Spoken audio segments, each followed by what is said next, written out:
준비된 행운. 호수. 나흘째 되는 날 아침은 여느 때와 달리 한기가 느껴졌다. 숲속에는 여러 종류의 산새들이 노래하는 울음소리가 울려 퍼진다. 노트는 단단한 땅에서 잠을 잔 탓에 욱신거리는 등을 문지르면서 몸을 일으키고 크게 기지개를 켠 다음 산딸기로 아침 식사를 마쳤다. 오늘은 어떻게 해서든 마법의 클로버에 대해 알고 있는 자를 찾아야 한다. 그는 잠에서 덜 깬 정신을 가다듬고 무거운 몸을 이끌고 출발했다. 그런데 노무의 말이 사실일까? 말에 올라타 걸음을 옮기면서 노트는 어제 일을 되살려 보았다. 어쩌면 노무가 거짓말을 한 것인지도 몰라. 하지만 사실 여부는 알 수 없다. 결국 그는 자기가 틀렸을 리는 없다고 스스로를 위로하면서 특별한 목적지도 없이 숲을 방황하게 되었다. 반나절 정도 지났을 때 노트는 어디선가 물소리가 들려오는 것을 깨달았다. 말도 목이 마를 거야. 나도 세수 좀 해야겠는걸. 그렇게 생각한 노트는 물소리가 들려오는 쪽으로 말머리를 돌렸다. 물소리의 정체는 커다란 호수였다. 높다랗게 치솟은 나무들로 둘러싸인 호수의 수면은 흔들림이 거의 없어서 마치 잘 닦은 거울처럼 주위의 경치를 비추고 있었다. 여울 여기저기에 붉은색과 흰색의 연꽃이 흐드러지게 피어있다. 그때까지 줄곧 음침하고 울창한 숲의 경치만 보아온 탓인지 이렇게 아름다운 꽃은 처음 보는 듯한 느낌이 들었다. 그는 말에게 물을 먹이기 위해 땅으로 내려섰다. 그리고 자신도 호숫가에 몸을 구부리고 세수를 했다. 그러자 그 순간 갑자기 여자의 목소리가 들렸다. 누구세요? 이 또한 일찍이 들어본 적이 없는 아름다운 목소리다. 마치 은방울을 굴리는 듯 맑고 고운 그 목소리는 호수의 수면을 미끄러지듯 조용히 울려 퍼졌다. 노트가 얼굴을 들고 목소리의 주인을 찾자 수면이 부풀어 오르더니 점차 사람의 모습으로 바뀌었다. 그리고 잠시 후 한 명의 여성이 모습을 드러냈다. 그 성스러움에 노트는 자기도 모르게 숨을 삼켰다. 이 여자는 혹시 소문으로 들은 호수의 여왕? 어쩌면 마법의 클로버에 대해 알고 있을지도 모른다. 나는 흑기사 노트다. 노트가 대답했다. 당신 내 호수에서 대체 뭘 하고 있는 것인가요? 물을 마셨다면 볼 일은 끝난 것 아닌가요? 그렇다면 즉시 돌아가 주세요. 시끄러우면 연꽃들이 잠에서 깨거든요. 호수의 여왕은 걱정스런 표정으로 노트에게 사정을 이야기했다. 연꽃들은 낮잠을 자는 중이다. 밤에 연꽃들이 노래를 부르지 않으면 호수의 물이 넘쳐버린다. 그렇게 되면 숲이 물에 잠겨버린다.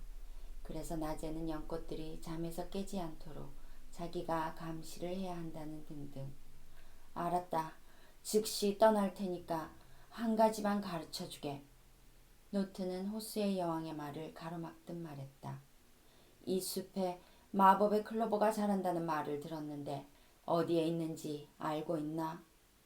여왕은 대답 대신 풋 하고 웃음을 터뜨렸다. 노트는 뭐가 웃은지 전혀 짐작할 수 없어 난처한 표정으로 그 모습을 바라볼 뿐이었다. 이 숲에는 마법의 클로버는 자랄 수 없어요. 여왕이 한 차례 웃음을 터뜨린 뒤에 말했다. 보시는 바와 같이 이 숲에는 수로가 없어요. 마법의 클로버는 물가 옆이 아니면 자랄 수 없어요. 헛걸음을 하셨군요. 호수의 여왕은 말을 마치고 웃음을 참으면서 모습을 감추었다. 그 몸은 순식간에 가느다란 물기둥이 되어 가을비처럼 호수로 떨어져 내렸다. 수면이 흔들리면서 그곳에 비치는 경치가 인상파의 그림처럼 부드럽게 퍼져나갔다. 하지만 그런 환상적인 광경도 노트의 눈에는 들어오지 않았다. 방금 여왕에게서 들은 이야기가 가슴 속에서 메아리 치듯 울리며 기분이 점차 우울해졌다. 역시 이 숲에는 마법의 클로버는 자라지 않는다. 자기는 그 사실을 확인하기 위해 반나절 동안이나 헤매고 다닌 것이다. 이 얼마나 한심스러운 일인가. 이번에도 역시 자기가 무엇인가 잘못하고 있다는 절망감이 두꺼운 먹구름처럼 노트의 가슴을 뒤덮기 시작했다. 아니야. 틀림없이 무엇인가 방법이 있을 거야. 노트는 나지막이 중얼거리고 스스로 용기를 북돋우듯 힘차게 고개를 끄덕였다. 누군가 반드시 마법의 클로버를 알고 있는 자가 있을 거야. 그는 이제 짜증이 나기 시작했다. 이렇게 열심히 찾고 있는데 우는 자기에게 등을 돌리듯 멀리 사라져가는 느낌이다. 자기가 할 수 있는 일은 그저 기다리는 것뿐이다. 노트는 자신의 신세를 저주하지 않을 수 없었다. 하지만 그런 생각을 한다고 달라지는 건 아무것도 없다. 노트는 말에 올라타 운이 자기 쪽으로 오기를 기원하면서 숲으로 들어갔다. 한편 시드는 약간 늦게 잠에서 깨어났다. 전날에 땅을 일군 탓도 있어서 너무 피곤했던 것이다. 시드는 자리에서 일어나 아침 식사로 사과를 말과 나누어 먹으면서 오늘 하루 어떻게 보낼 것인지 생각했다. 바로 옆에 지면은 새로운 흙을 깔아둔 곳만 다른 색깔을 띠고 있었다. 시드는 아직 그 장소에 마법의 클로버가 자랄 수 있는지 불안했다. 하지만 그런 불안에 얽매여 있어 보아야 해결되는 것은 아무것도 없다. 그래, 흙은 일단 구했어. 시드는 잡념을 떨쳐버리듯 소리내어 그렇게 말했다. 다음에는 물이야. 식물이 자라려면 흙과 물이 필요해. 그러니까 어느 정도의 물이 필요한지 조사해 보아야 해. 그러자 자연스럽게 가야 할 장소가 머릿속에 떠올랐다. 호수다. 매혹의 숲에 있는 호수라면 호수의 여왕이 살고 있는 장소로 잘 알려져 있다.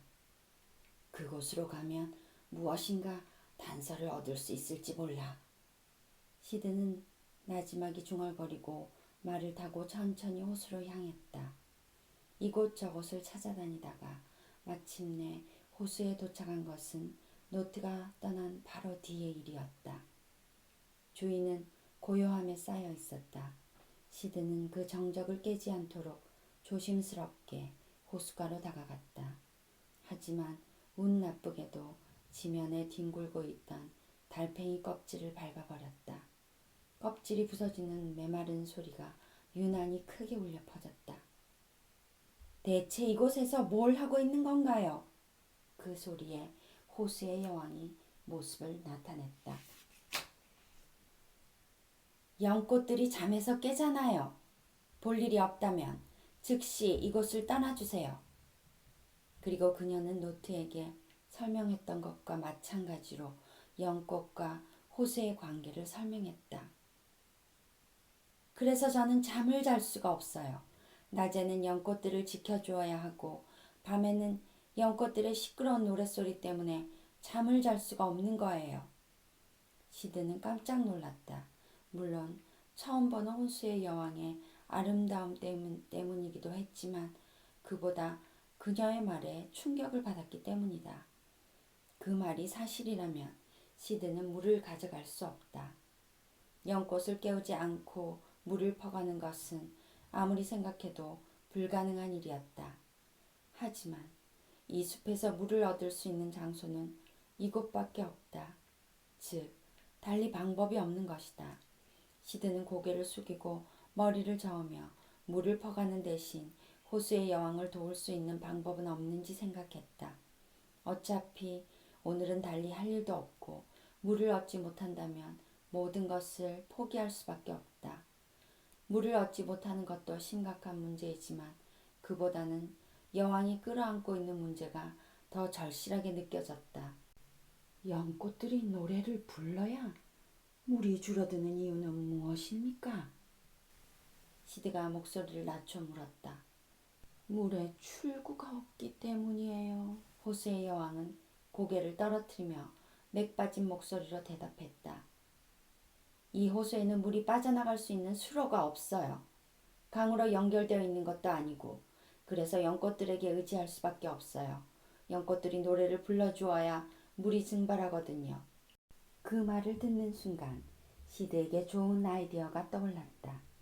그 아이디어를 실행하면 시드와 호수의 여왕 모두 원하는 것을 얻을 수 있다. 괜찮다면 제가 도와드리고 싶습니다. 시드가 말했다. 하지만 그 전에 한 가지 가르쳐 주십시오. 마법의 클로버를 자라게 하려면 어느 정도의 물이 필요합니까? 많이 필요해요. 여왕이 대답했다. 수로에서 직접 물을 끌어대야 해요. 마법의 클로버가 자라려면 근처에 수로가 있어야 해요. 그렇다면 여왕님과 제게 모두 도움이 되는 방법이 있습니다. 시드는 흥분해서 자기도 모르게 큰 소리를 냈다. 쉿! 여왕이 조마조마한 표정으로 시드를 노려보았다. 그렇게 큰 소리를 내면 연꽃들이 잠에서 깬다니까요. 시드는 서둘러 두 손으로 입을 막았다. 됐어요. 그런데 뭘 어떻게 한다는 거예요? 여왕은 시드가 더 이상 큰 소리를 내지 않는 것을 확인하고 질문을 던졌다. 제가 수로를 파면 됩니다, 여왕님. 시드가 나지막한 목소리로 대답했다. 그렇게 하면 물은 더 이상 고여있지 않을 것이고 저도 물을 얻을 수 있습니다. 호수의 여왕은 시드의 얼굴을 뚫어지게 바라보았다. 확실히 좋은 생각이라는 느낌이 들었다. 성공한다면 앞으로는 마음 놓고 잠을 잘 수 있을 것이다. 좋아요. 여왕은 이해하겠다는 듯 고개를 끄덕였다. 그 대신 너무 시끄럽지 않게 부탁해요. 시드가 대답하기도 전에 여왕은 호수 안으로 모습을 감춰버렸다. 이제 우물거릴 시간이 없다. 시드는 수면이 조용히 가라앉기를 기다렸다가 칼을 뽑아 말 안장에 거꾸로 묶었다. 그리고 자기가 흙을 깔아놓은 장소를 향하여 말을 몰았다. 말이 지나가자 그 뒤에는 칼이 파헤친 고랑이 생겼고 그곳으로 호수의 물이 흘러들어왔다. 그리고 마침내 흙을 깔아놓은 장소에 도착했다. 시드는 흥분을 감추지 못하고 물이 흙으로 스며드는 모습을 바라보았다. 그날 밤 시드는 흙과 물을 바라보면서 잠을 청했다. 마법의 클로버가 싹을 틔우는 모습을 상상하자 묘하게도 어제보다 더 분명하게 그 모습을 그려볼 수 있었다. 이런 장소에서 정말 마법의 클로버가 자랄 수 있을까? 이런 불안감도 즉시 엷어져 갔다. 그보다 이렇게 열심히 준비를 하고 있다는 자신감이 훨씬 더 강했다. 적어도 마법의 클로버가 자랄 수 있는 조건을 두 가지나 갖추었다. 내일은 또 다른 조건을 찾으면 된다. 그렇게 생각하자 다음날 아침이 기다려졌다. 밤은 점점 깊어간다. 마법의 클로버가 싹을 틔울 때까지 앞으로 사흘. 욕심만 앞세워서는 행운을 움켜쥘 수 없다. 행운을 부르는 한 가지 열쇠는 다른 사람을 배려하는 마음이다.